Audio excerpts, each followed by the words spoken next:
I asked him for the 3 paychecks he owed me. He laughed in my face and said, "You screwed me. Now I screw you." So I did. I screwed him right out of his business. He just didn't know I had the IRS, Lara, and city inspectors on speed dial. If you've ever dreamed of getting justice against a boss who took advantage of you, this story is for you. Hit subscribe, smash the like button, and drop a comment if you've ever been underpaid or underestimated. Let's get into it. Michigan winters are cruel, but not as cruel as being broke in one.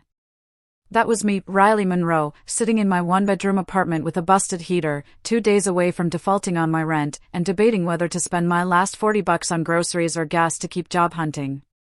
That's when I got the call. "Riley? This is Craig Donovan from Donovan Plumbing. Saw your resume. You free to come in today?" He sounded charming, too charming. But when you're desperate, charm feels like a lifeline. I showed up that afternoon in my only clean hoodie, steel-toed boots still stained from my last job, and prayed they wouldn't notice how hollow my cheeks looked from skipping lunch 3 days in a row. Craig greeted me like an old friend. Tall, tanned, and smug, like the kind of guy who'd done too many motivational Zoom calls.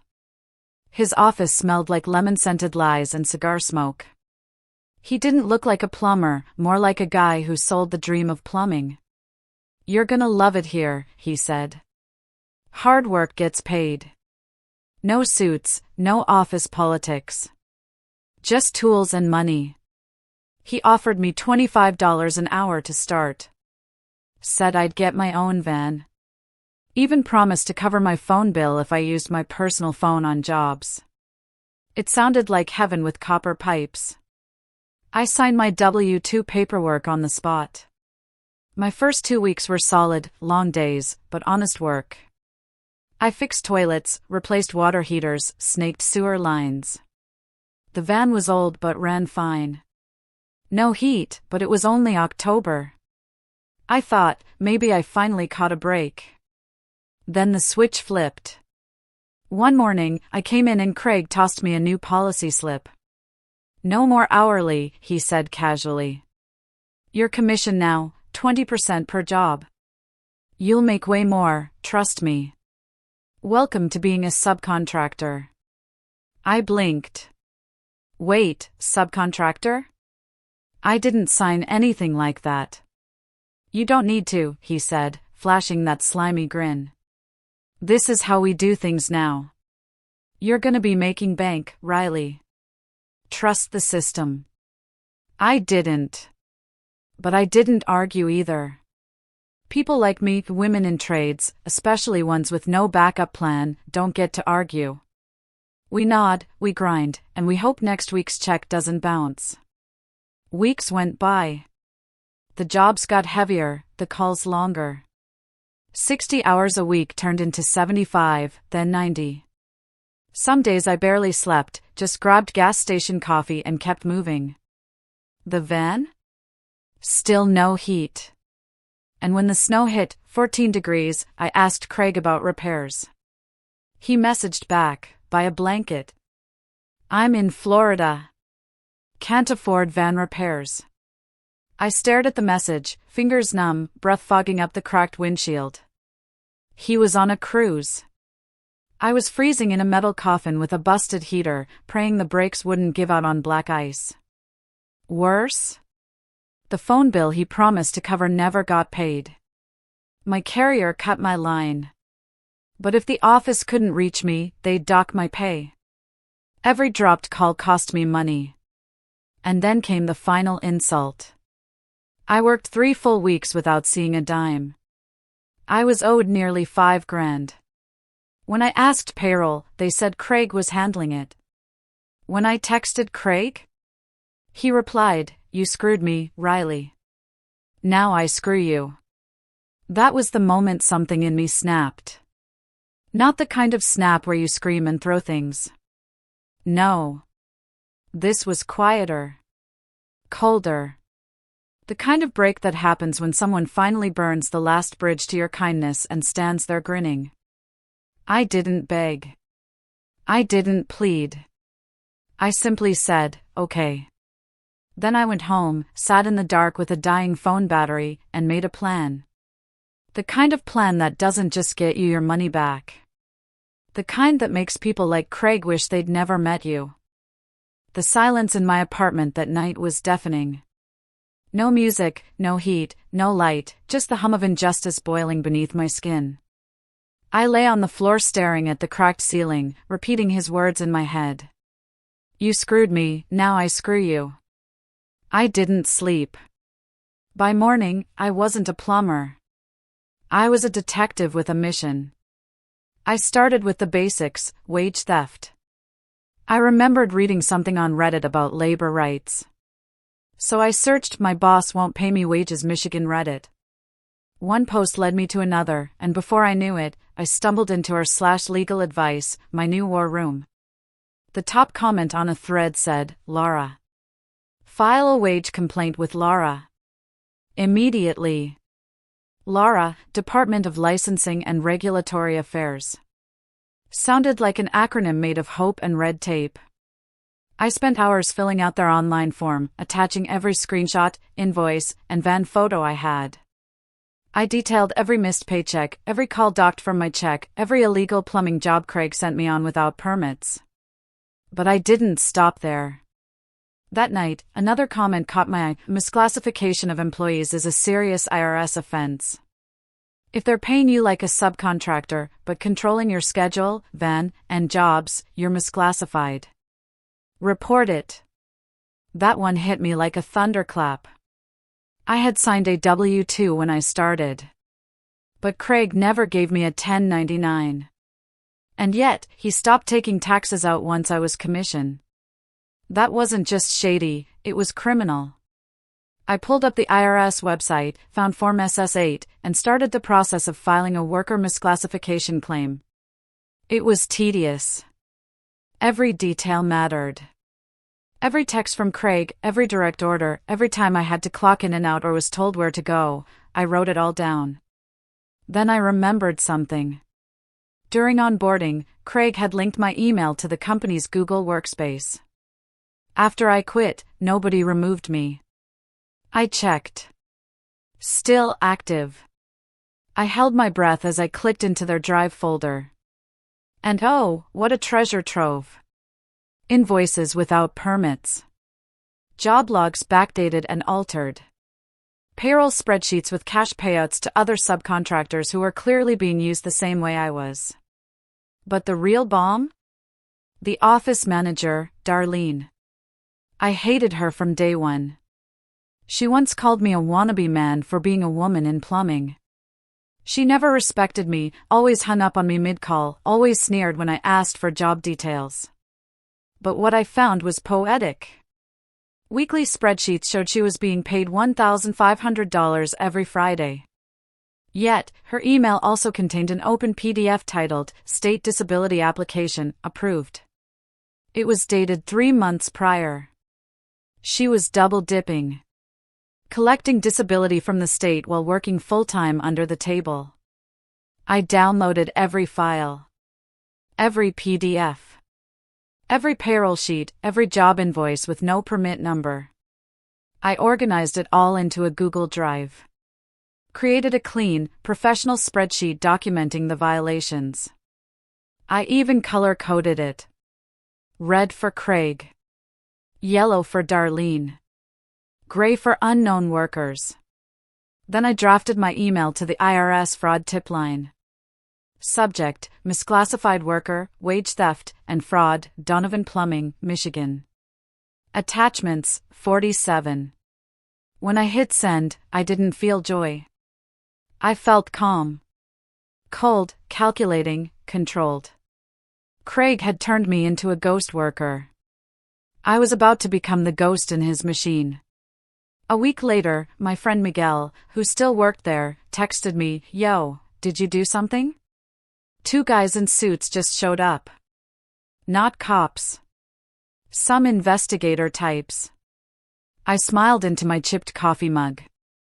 Just watching karma play out. But karma wasn't done. Laura fined the company for failure to pull permits, $52,000. The IRS opened a full audit. They weren't just looking into me. They were looking into every single employee Craig had misclassified over the years. Darlene? The state revoked her disability. She now owed tens of thousands in restitution and back taxes. And me? Laura contacted me directly.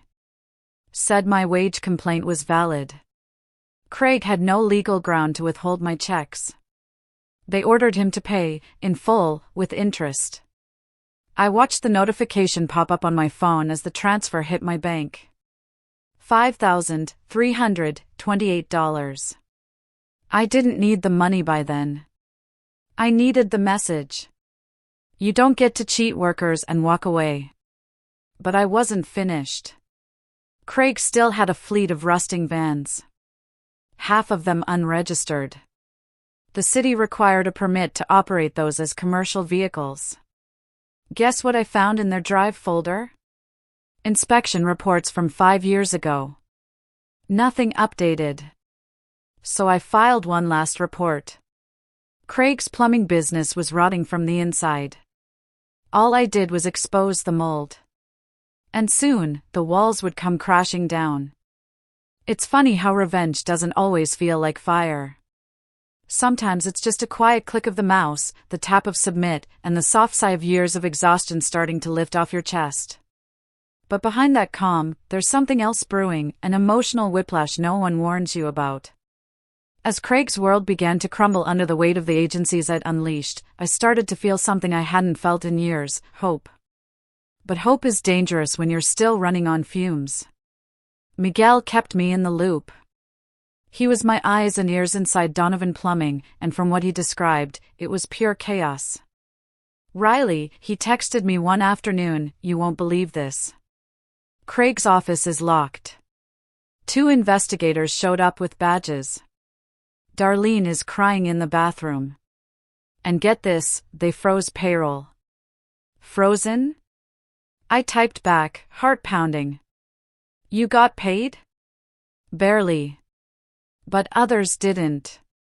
There's shouting. Someone said Craig might shut it all down. I felt a bitter thrill. Not joy. Not yet. But confirmation. My plan was working. Still, I wasn't celebrating. Not really. I was sleeping 12 hours a night, then waking up drained. I hadn't picked up a wrench in weeks. I was too afraid to go back to plumbing. Every clogged toilet reminded me of cold vans, missed paychecks, and the bruises on my hands no one ever cared about. But even in burnout, I had one last ember of fight left. I remembered something Miguel mentioned a few weeks earlier: Craig had a habit of skipping city taxes. He brags about it, says it's how he affords vacations, Miguel had told me. Thinks he's smarter than the system. That stuck with me. So I searched the local public records database, looking for Donovan Plumbing's business license. It was active, but something felt off. I submitted a Freedom of Information Act request to the city clerk's office. A few days later, I got the report. Craig hadn't filed a single local tax form in 6 years. Let me say that again, 6 years. I forwarded the file to the city tax compliance office with a brief summary. Owner has collected revenue from thousands of residential and commercial plumbing jobs, including city properties, without filing required taxes. Business continues to operate. Less than a week later, the city launched its own inquiry. By this point, Donovan Plumbing was a sinking ship, but Craig was still standing on the deck, pretending he could patch the holes with duct tape and charm. He called Miguel into the office one morning. "Do you know if Riley's behind this?" he asked him, eyes bloodshot and jaw clenched. Miguel, bless him, shrugged. "I don't know, man. But if she was, can you blame her?" Craig exploded. Papers were thrown. Darlene slammed a door. Miguel walked out, handed in his keys, and texted me, "I'm done." He's lost his mind. You won. Won. That word felt hollow. Because here's the part no one talks about in revenge stories, the aftermath. I thought I'd feel elated. Triumphant. Instead, I felt empty. For months I had poured everything into tearing Craig down. Every ounce of energy, every detail in the spreadsheets, every thread of rage I could twist into action. But when the engine shut off, when the final paperwork was filed and the last email sent, I realized I hadn't built anything new for myself. I was so busy destroying him, I forgot I'd need a life to come back to. But I wasn't going to let him have that power over me again. So I opened my laptop and did something terrifying. I started designing business cards. Riley Monroe. Licensed plumbing technician. Female-owned. Ethics-driven. No shortcuts. I filed an LLC online the next morning. The money I got from back wages and interest? I used it to lease a clean, safe van. I bought gloves that actually fit. I paid off my phone bill and got a business line. By the time Craig's company was officially shut down, I was already doing house calls again, on my own terms, with real permits, and with clients who respected me. Miguel joined me a month later. Said he missed working with someone who gave a damn. We named the company Copper Phoenix. But before we move to the rebirth, let me tell you how the fire finally consumed the man who lit the match. Because Craig's fall wasn't quiet. It was loud. It was messy. And it was public. The first public blow landed on a Tuesday. I remember because Miguel sent me a video, grainy footage recorded by one of the guys at the supply house. In it, 2 government vehicles were parked outside the Donovan Plumbing office. One was clearly from the IRS. The other bore the state seal. They just walked in like they owned the place, Miguel narrated in the video. Craig tried to stop them at the door. One of them handed him a folder and said, "Step aside, sir." I watched that clip at least 10 times. That folder? It was the IRS audit notice. Turns out, when you misclassify employees for years and dodge both city and federal taxes, the government eventually catches on, especially when someone like me holds the flashlight and points it right at your skeletons. The audit wasn't a slap on the wrist. It was an excavation. Over the next few weeks, Donovan Plumbing's books were torn apart line by line.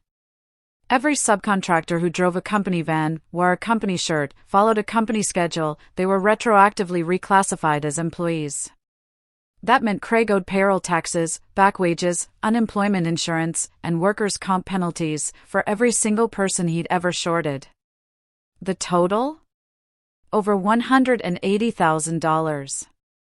And that wasn't even the worst of it. The IRS also slapped him with misclassification fines and accused him of willful tax evasion. This wasn't some oops moment. This was deliberate fraud. But the cherry on top came from Laura. After the city's permit investigation, they cross-referenced Craig's job history with city inspection records. Out of nearly 200 jobs in the last 24 months, 161 had no permit pulled. That's illegal. And dangerous. Water heater replacements. Sewer repairs. Whole house repipes. All without inspection. All potential safety hazards. Laura hit him with a $52,000 fine and an automatic license suspension. Donovan Plumbing could no longer legally operate. Craig tried to appeal, but his record spoke louder than any excuse he could muster. Then came the final act, the customers. Word got out fast.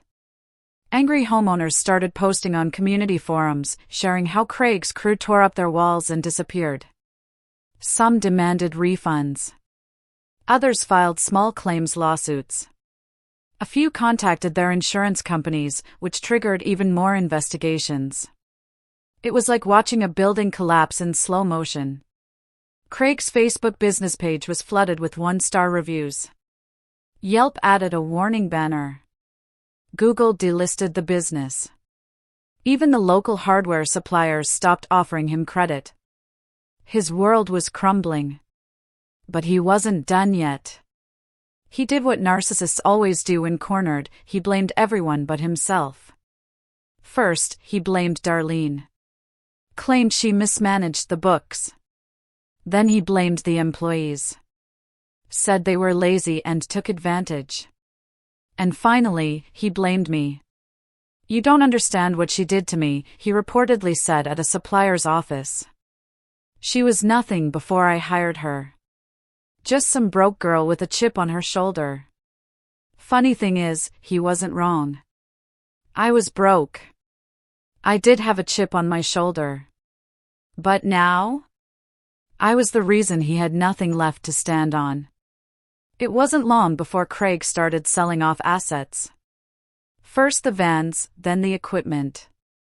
One of my new clients mentioned seeing him at an auction house, trying to unload copper pipes and drain snakes for half price. Looked like he hadn't slept in days, she told me. He had this twitch. Kept muttering about revenge. I guess it never occurred to him that the real revenge had already happened. He thought revenge was a dramatic confrontation. A screaming match. A scene. But real revenge? It's patient. It's legal. And it leaves a paper trail. By the end of the quarter, Donovan Plumbing was officially dissolved. Craig had filed bankruptcy. His name was blacklisted from contracting licenses in the state. And me? I was booked 3 weeks out. My new business had grown faster than I could have dreamed. Clients appreciated honesty. Word spread that I pulled proper permits, showed up on time, and actually answered the phone. It wasn't just about plumbing anymore. It was about rewriting the rules. I never wanted to be a businesswoman. I wanted to be respected. Paid. Safe. Now I had all three. And Craig? Well, one final surprise sealed his fate. Remember that little Google account access I had? Turns out, one of the spreadsheets listed a second account, used to funnel under-the-table payments to avoid reporting income. I forwarded that to the IRS too. With a polite note. In case you missed this. They didn't. You know what no one prepares you for? The silence after justice is done. Not the screaming, not the courtroom kind of justice. The quiet kind. The kind that slips through inboxes and bank accounts, filed under case numbers and statute codes. The kind that doesn't knock on your door, it knocks on theirs. Craig Donovan vanished. After the bankruptcy filing and federal fines, no one saw him at his usual bars or golf course hangouts. His house, once the pride of his rags to riches narrative, went up for foreclosure. His wife filed for separation 2 months later. She cited financial deception and emotional abuse. The local newspaper printed it without fanfare. I clipped it and pinned it above my desk, not out of spite, but as a reminder. A reminder of what happens when you build your empire on stolen labor. Donovan Plumbing didn't just shut down. It became a warning. Every tradesperson in our county knew the name. Subcontractors whispered it like folklore. You hear about Craig?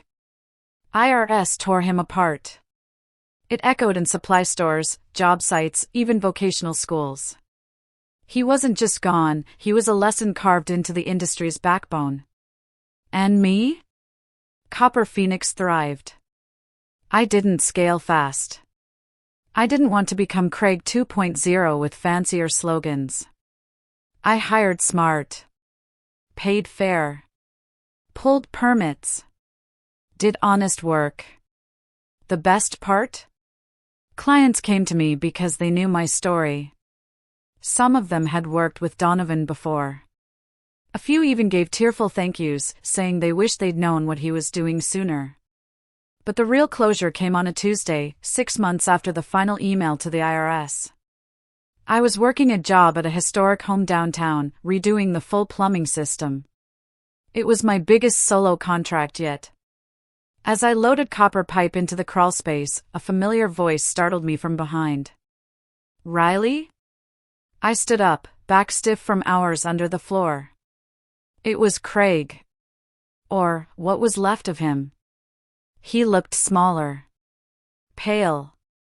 Like a balloon deflated one breath too fast. His clothes were clean but wrinkled, like he no longer cared how he presented himself.